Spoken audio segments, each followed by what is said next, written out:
Mən Faiq Mükayzadə və mən Ceyhun Mükayzadə.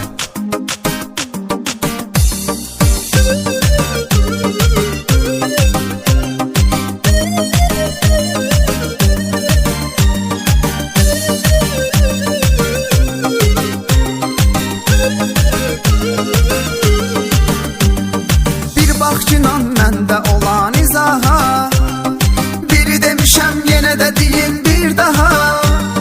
Mən həmişə şükürlədim Allaha, süfrəmdə vardı çörək ləzzət eləyir. Yağış yağır əsir külək ləzzət eləyir. Yağış yağır əsir külək ləzzət eləyir. Yağış yağır əsir külək ləzzət eləyir. Yağış yağır əsir külək ləzzət eləyir.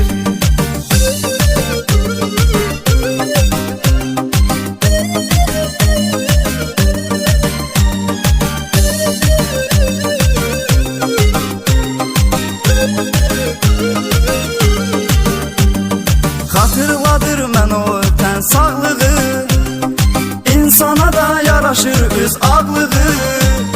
Yaxşılara deyirəm can sağlığı, elə edirəm arzu dilək ləzzət eləyir. Yağış yağır əsir külək ləzzət eləyir. Yağış yağır əsir külək ləzzət eləyir. Yağış yağır əsir külək ləzzət eləyir. Yağış yağır əsir külək ləzzət eləyir.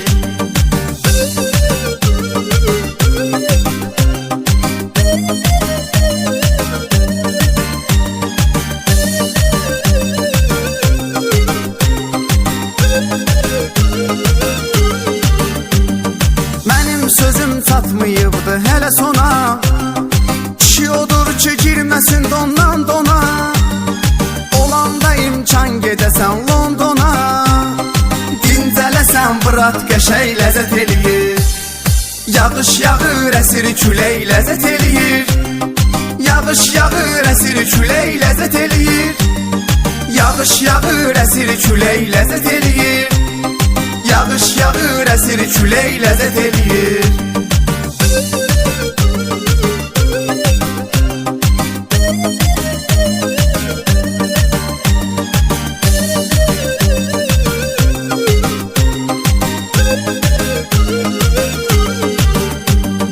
Yavaş yavaş sən də xəyala dalmısan, öz adınla belənçi ucalmısan.